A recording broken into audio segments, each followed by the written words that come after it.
making sure that we are live.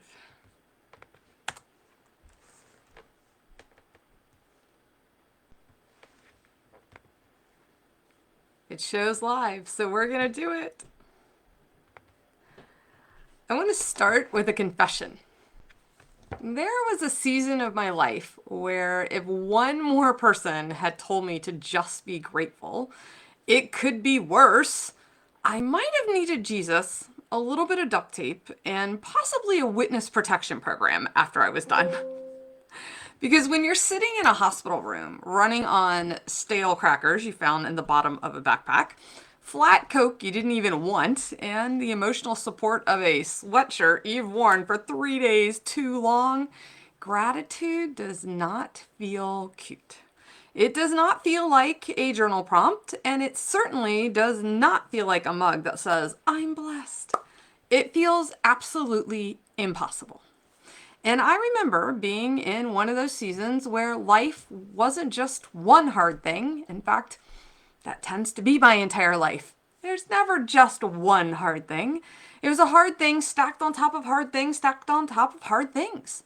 Medical crisis, emotional exhaustion, financial strain, chronic uncertainty, doctors, records, forms, waiting rooms, the kind of waiting rooms where time goes to die and the vending machines become your most stable relationship.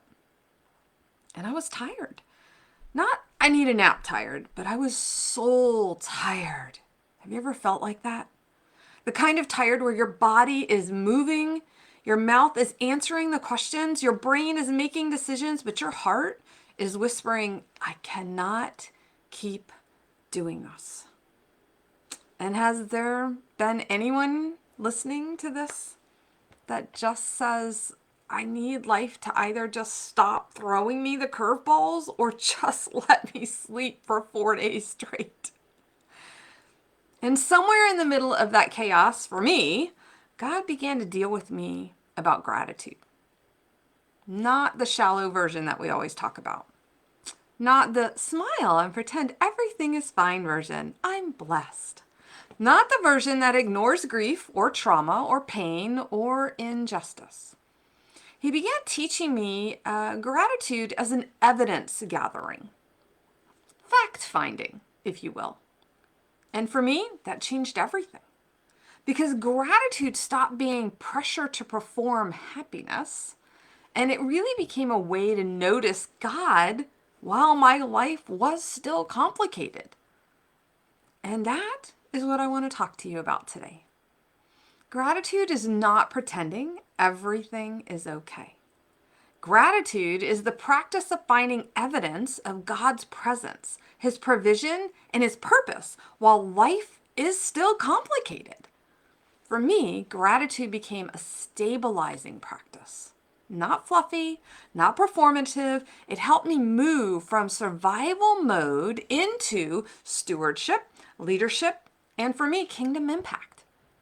And today, I want to give you practical ways to find gratitude in the hard moments. These are not journal prompts. Hold on to that gratitude when life gets loud and allow it to actually change the way you live. I'm Kay Crystal Griffith, founder of Medical Mom Warriors. I have a kiddo with 28 diagnoses. I myself am a traumatic brain injury survivor, 4-time cancer survivor, and lots of other fun things. But we need to clear the air. Gratitude does not require you to lie. You do not have to call something good that was painful, and you do not have to pretend that the diagnosis doesn't hurt or that you're not scared. You do not have to act like betrayal didn't change you. I've been there. 24 years of marriage, multiple betrayals throughout it. I understand. You do not have to decorate trauma with a Bible verse and call it healed.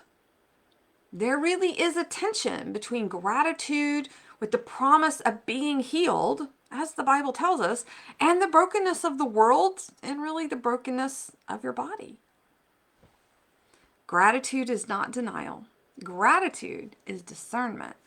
And it says, this is hard, and God is still there. It is also saying, I am tired and I'm still being held. It says, I do not understand this yet, and I'm still watching for provision, for healing. Notice I'm saying and not but, because this distinction matters. And someone who says, well, at least it wasn't worse. At least you have insurance. At least you have another child. I don't see how anybody could say that, but they do. At least you caught it early. At least you're strong. At least you have other options. Can I say something gently? Sometimes, at least, is not a comfort. And in fact, I'm going to go as far as to say, at least is never a comfort. Sometimes it's emotional duct tape. Have you ever thought about that and how you respond to other people, how they respond to you and what you're walking through? Those are big deals. Real gratitude does not minimize pain. It makes room for God inside it. And that is why gratitude becomes stabilizing for me. When my life felt like it's spinning, and it does that a lot, gratitude gave my mind something solid to look for. Not because everything was fixed. In my life, it rarely is. Because God was faithful inside what was still unfinished. You've probably heard we're all works in progress. That's true for our life stories as well. And in that season, I started noticing tiny evidences. Maybe a nurse who explained something clearly. A friend who texted at the right exact moment that I needed it. A parking spot close to the hospital entrance when my body was exhausted and I knew I was going to be running in and out of the ER grabbing different things from the car. A doctor who actually listened, who cared, who went the extra mile when we desperately needed someone as an advocate. A moment of laughter in the middle of chaos and a quiet sense from the Lord to say, you're not alone in this. None of those things erased the battle, but for me, they became stones of remembrance. So in the Bible, God's people often built memorial stones after God moved. These altars, if you will. They needed something visible to remind them later of what's gone before. Because humans forget faster than anything. And they forget really fast when fear gets loud in the chaos, in the unknown, in the spinning. I'm convinced that gratitude is one way that we build memorial stones in real time. We are saying, I saw God here. I do not want to forget. And that is where gratitude becomes practical. Your brain is always scanning for evidence. If you've lived through trauma, medical betrayal, medical chaos, financial instability, or even long seasons of uncertainty, your brain may be trained to scan for danger. Constantly in hyper alert mode. But this is not weakness. That is survival. And your nervous system learns to ask, what could go wrong next? Maybe you've heard of it as, I'm just waiting for the other shoe to drop. For many of us, that question kept people alive. But eventually, what helped us survive can start stealing our ability to steward peace. Gratitude does not shame that protective part of us. It gently retrains our attention. Gratitude's not about condemnation.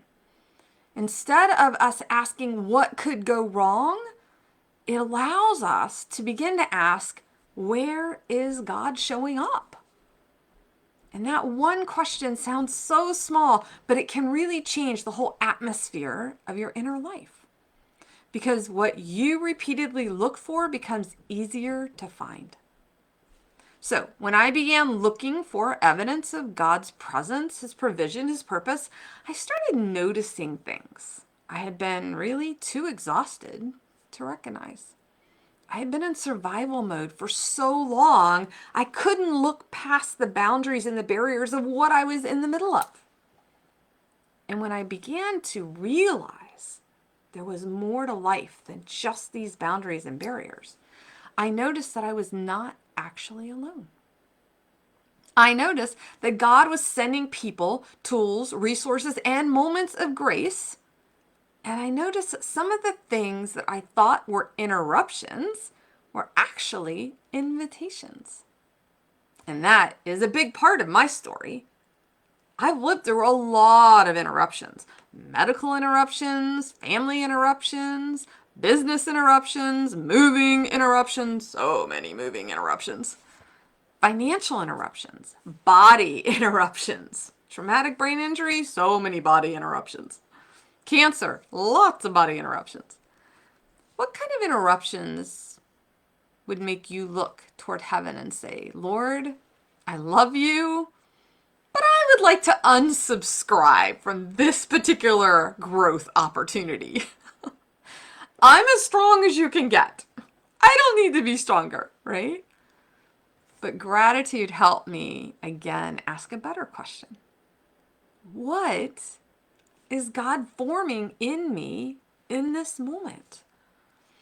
Not because everything that happened was from him. Let's not get weird. Pain is real. Broken systems are real. People make damaging choices against themselves and against other people. Bodies break down, and the world is broken, and it hurts. And guess what? You've heard it before. Hurt people hurt people. The enemy does not send a calendar invite before the chaos, does he? But God is so faithful that he can still bring formation, wisdom, compassion, and purpose out of what tried to bury us. Romans 8:28 says, and we know that all things work together for the good of those who love God, to those who are called according to his purpose. And you, my dears, are called according to his purpose, without question. And that is kingdom impact. So here's the first tool I want to give you. Grab a pen and paper real quick. I call it the evidence practice. Now, this is not your traditional gratitude list. A gratitude list can often feel really broad and a little too surface, to be honest. You sit down exhausted and you write, I'm grateful for my family, my home, my faith. Those are all true, and they're all good things. But when you're in a hard season, when the chaos is swirling, your heart may need something more specific. So here are the 3 questions that the evidence practice asks. 1, where did I see God's presence today? His presence. Number 2, where did I see God's provision today? God's provision today. And number 3, where might God be revealing purpose today? God revealing purpose.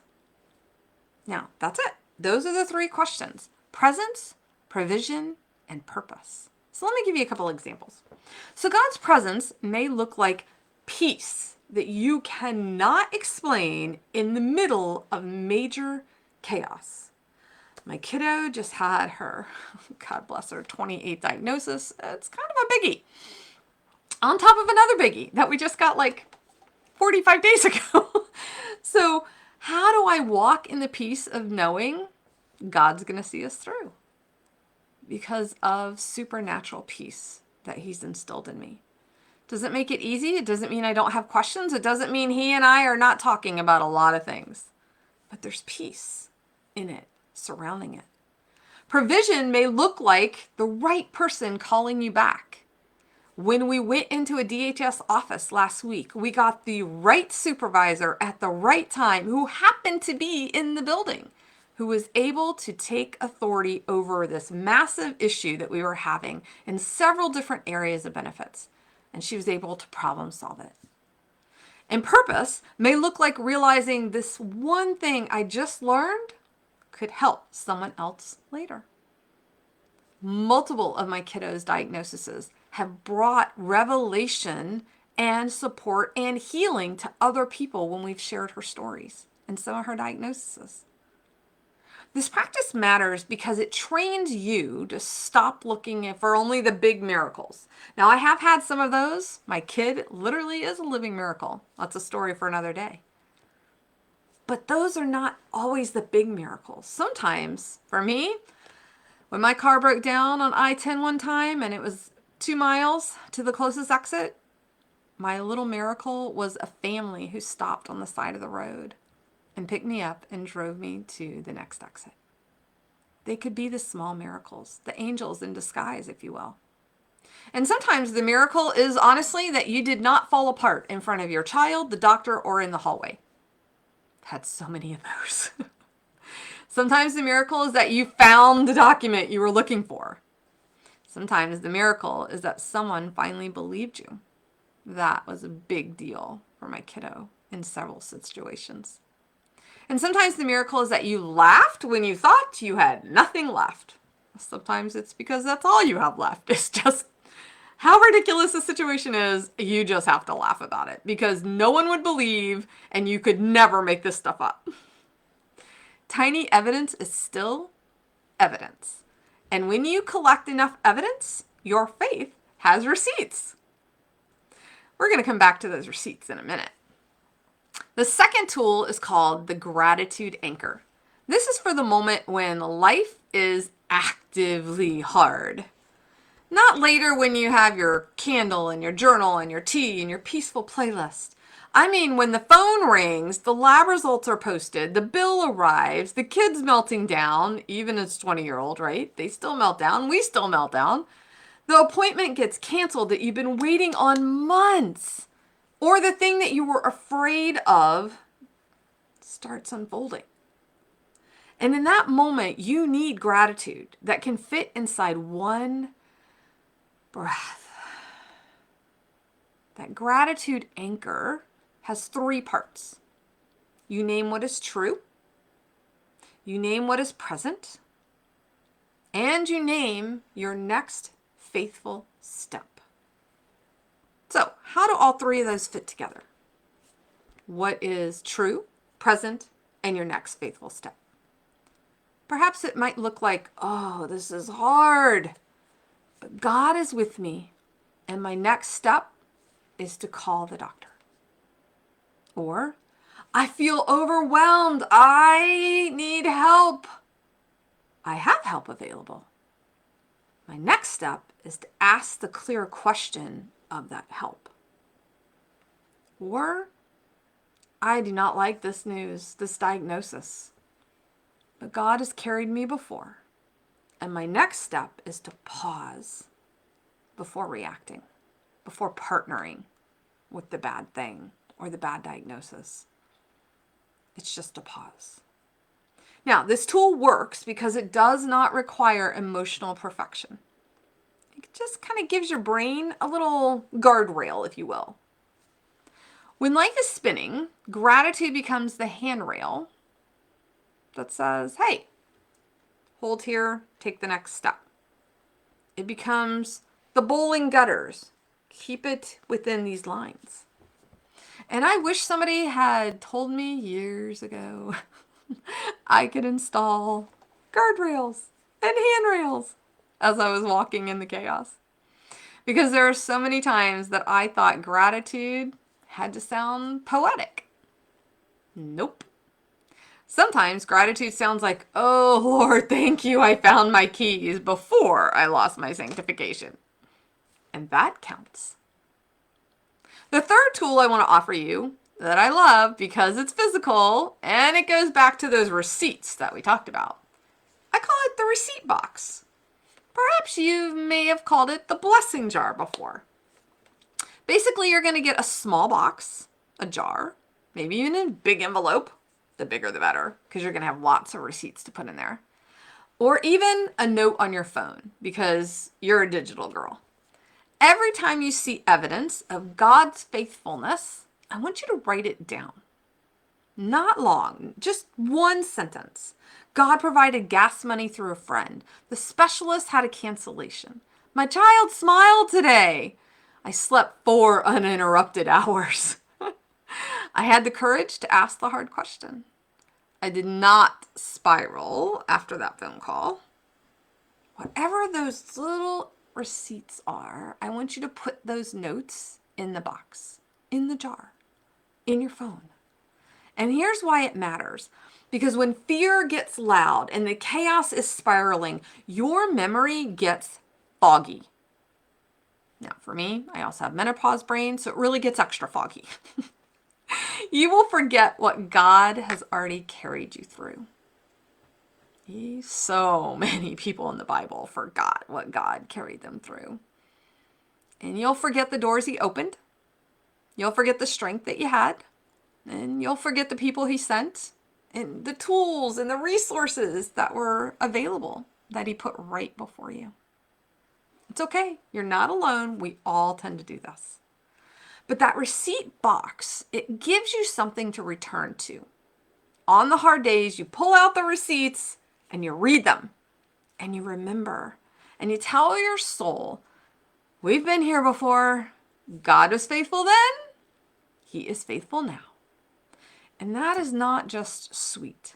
It's strategic. When David faced Goliath, he remembered the lion and the bear he had already taken care of. Here's the key. Past faithfulness becomes our present courage. And that's what gratitude does. It turns memory into courage. Now, let's talk about how gratitude moves us from survival mode into stewardship. Now, survival mode says, I just have to get through today. It is valid, but it's not thriving. There are seasons where getting through the day, honestly, is holy work. Yep, I said that. I've lived it multiple times. It is holy work to just get through the day sometimes, the moment even. But we are not creating and we are not created to live forever in crisis mode, in emergency mode. And honestly, as a medical mom warrior, we do feel like that is our full-time life at times.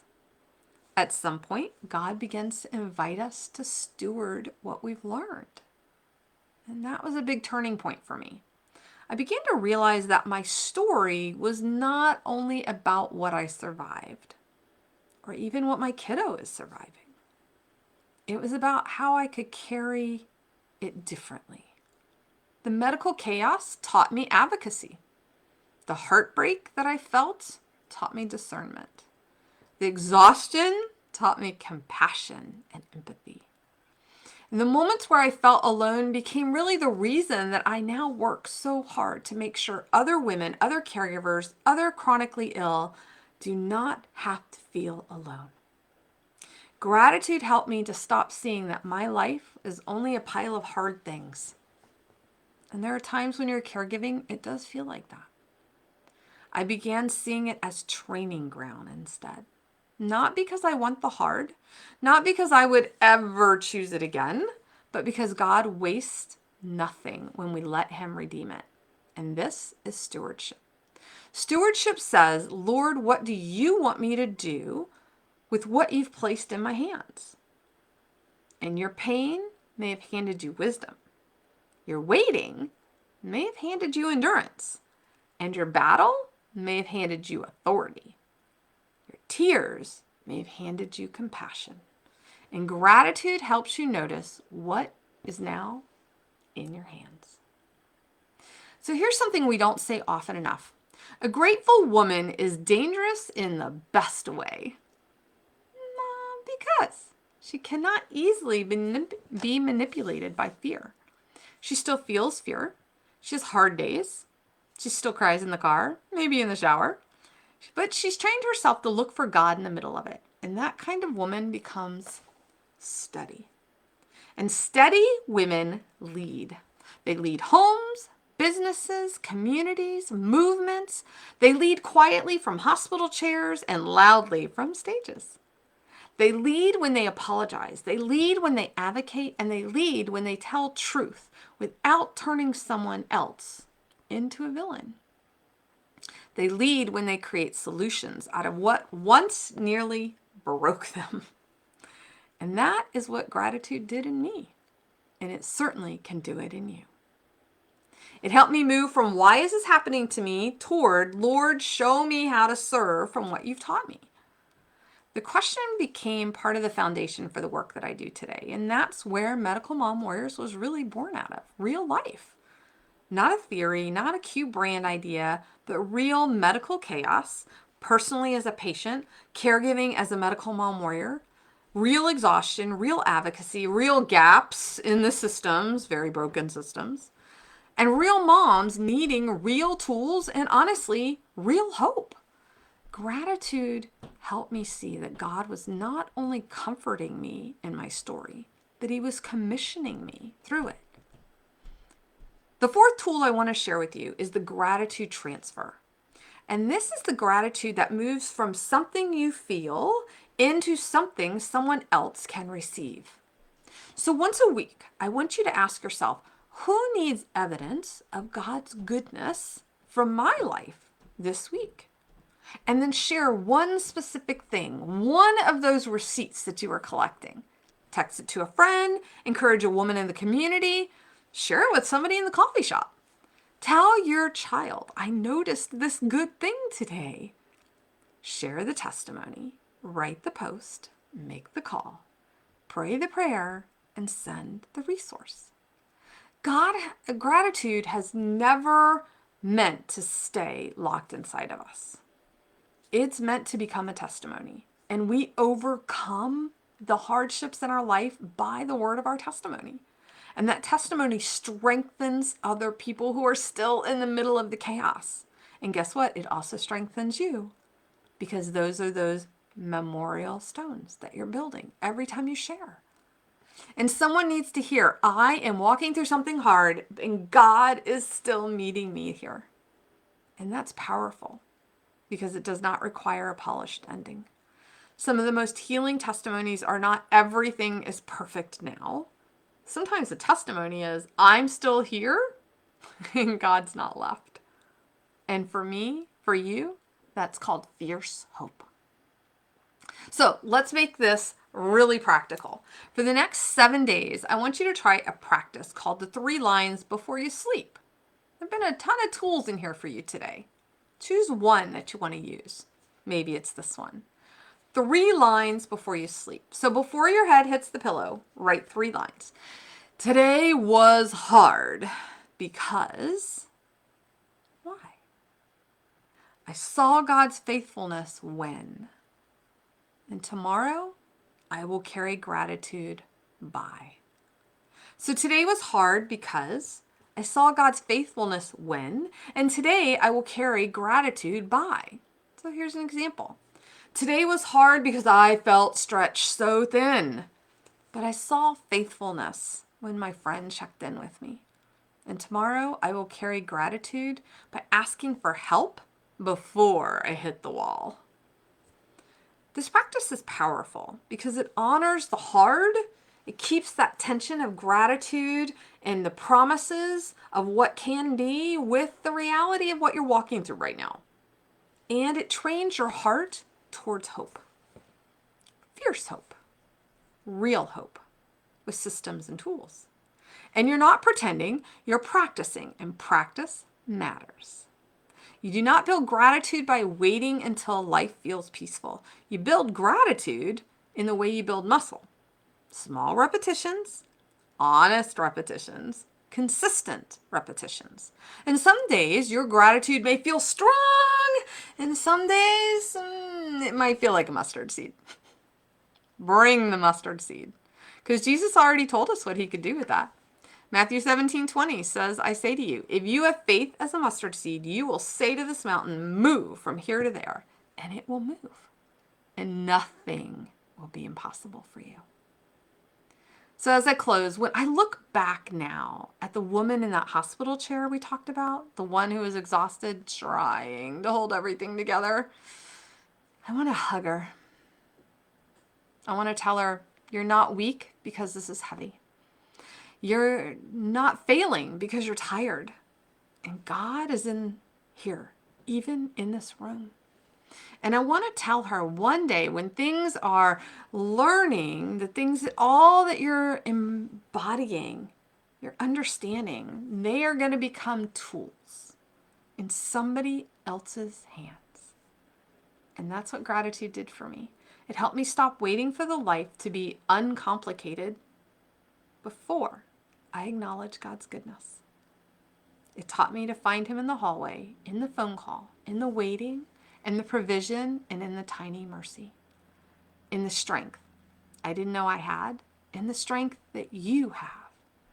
And over time, gratitude changed me. It steadied me, it softened places of survival that had been made sharp, and it led me from a place of deeper compassion. It helped me see that kingdom impact does not usually begin on a platform.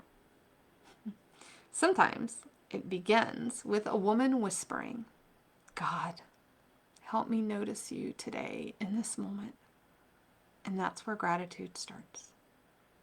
Psalm 103:2 says, bless the Lord, O my soul, and forget not all his benefits. And that verse matters because it tells us something honest. We forget. We forget his benefits, we forget his faithfulness, and we forget what he has already called us through. So gratitude becomes a holy remembering. It tells our soul, do not forget. Do not forget the provision. Do not forget the peace. Do not forget the open door. Do not forget the strength. And do not forget the God who met you in the middle before and will meet you in the middle again. So here's my challenge to you. Do not leave gratitude as a feeling you hope shows up. Make it a practice you return to. So tonight, before you go to bed, write those 3 lines. Today was hard because I saw God's faithfulness when, and tomorrow I will carry gratitude by. And then do it again tomorrow and the next day for 7 days. And start collecting that evidence, building your receipt box. You've got the receipts. You could probably fill out the box even now as you think back through just the last week, the last month, the last year. Use the gratitude anchor when life gets loud and feels out of control. Ask God to show you his presence, his provision, and the purpose right where you are. And then share it. Because someone near you, your spouse, your partner, your family member, your child, your friends, that person at the coffee shop needs to hear your hope with skin on. And someone needs to know gratitude can exist in the middle of complicated. Someone needs to see a woman who is not pretending everything's okay, but is still watching for God, expecting healing, and living life in the middle of the chaos. And that woman can be you. And if today you feel like all you have is this one tiny thread of gratitude, hold on to it. God can weave with it the most amazing tapestry because hope isn't fragile, it's fierce. And gratitude is just one of the ways that we learn to carry it. Thank you so much for joining me today.